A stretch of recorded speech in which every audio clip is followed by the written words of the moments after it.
ഇനി സഹിക്കാനാവില്ല, റോഡിന്റെ കാര്യത്തിൽ തീരുമാനം വേണമെന്ന് നാട്ടുകാർ.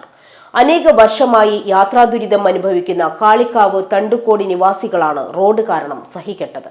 തണ്ടുകോട് ചെറുത്ത് റോഡ് നിറയെ കുണ്ടും കുഴിയും നിറഞ്ഞതാണ്. ചെറുവാഹനങ്ങൾ വളരെ കഷ്ടപ്പെട്ടാണ് സർവീസ് നടന്നത്. 10 വർഷം മുമ്പ് ടാറിംഗ് നടത്തിയ ശേഷം യാതൊരു നവീകരണവും ഈ റോഡിൽ ഉണ്ടായിട്ടില്ല.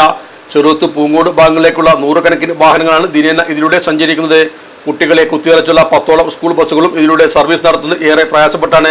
കഴിഞ്ഞ വർഷം നാട്ടുകാരുടെ ചെലവിൽ കോറി വേസ്റ്റ് ഇട്ട് താൽക്കാലികമായി കുഴിയടച്ചിരുന്നു. നാട്ടുകാരുടെ യാത്രാ ദുരിതം കണക്കിലെടുത്ത് വിഷയത്തിൽ പഞ്ചായത്ത് ഇടപെടണമെന്ന് നാട്ടുകാരും ആവശ്യപ്പെട്ടു. ഏവർക്കും നടന്നു പോകാൻ തീരെ സാധിക്കില്ല. ഇനി ഒരു വണ്ടിയായിട്ട് പോവുകയാണെങ്കിൽ അതിലേറെ ബുദ്ധിമുട്ട്. ഒരു എത്ര സ്കൂൾ വണ്ടിയാണ് ഇപ്പോൾ സമയം കഴിഞ്ഞു. ഒരു 9 മണിക്കെന്നാണ്ട് ഒരു 10, 10:30, 11 വണ്ടിയുള്ളിൽ എത്ര വണ്ടി അതിൽ പോകണം. അതേപോലെ തന്നെ 3 മണി മുതൽ ഒരു 5 മണി വരെ ഒന്ന് വന്നു നോക്കണം. ഇതിന്റെ ഇവിടുത്തെ ഒരു ദയനീയാവസ്ഥ. Sahara golden diamonds, Kottappadi, Malappuram. Phone 9744 912 916.